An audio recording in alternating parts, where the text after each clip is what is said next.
The United States conducted another round of airstrikes against Iran-backed groups in eastern Syria. Defense Secretary Lloyd Austin says the strikes were in response to recent attacks targeting U.S. bases in Iraq and Syria. And CBS's David Martin has more details.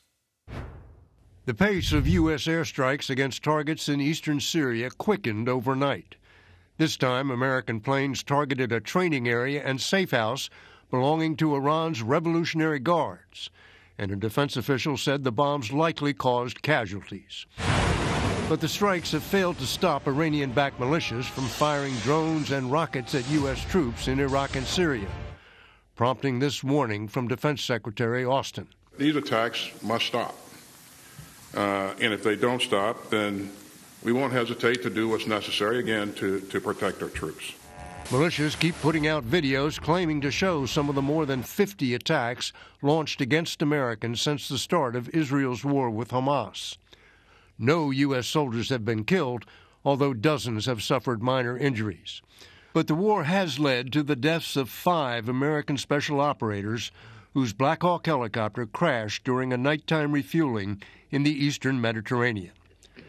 Although National Security Advisor Jake Sullivan said he does not consider them casualties of Israel's war. This accident did not occur in combat. It occurred during a training mission, and so that's why, from my perspective, it would not be from this war. The helicopter crew was operating out of Cyprus, on alert for a possible rescue of hostages or evacuation of civilians, part of a major U.S. buildup throughout the Middle East intended to warn Iran and its proxies not to exploit the fighting in Gaza.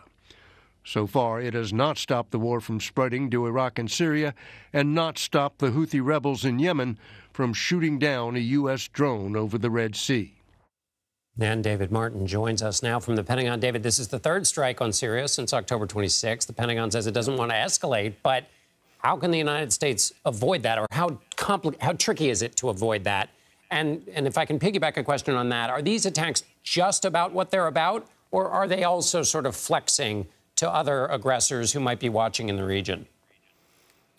These attacks are about protecting the lives of the American troops who are stationed in Iraq and Syria, and trying to send Iran a message to tell the militias you support in Iraq and Syria, the militias that are carrying out these attacks, to back off.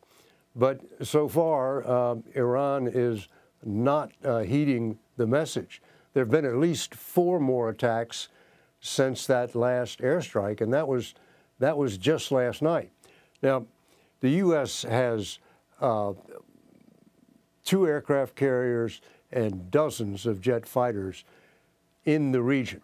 So they are clearly capable of carrying out much more damaging attacks than what it has so far, including, for instance, going after individual Iranian commanders who are working with those militias in Iraq and Syria. But the point then would be not just to send Iran a message, it would be to teach Iran a lesson. But you always run the risk of simply inciting more attacks. And that is the dilemma that the Biden administration is caught in right now. David Martin at the Pentagon. Thank you, David.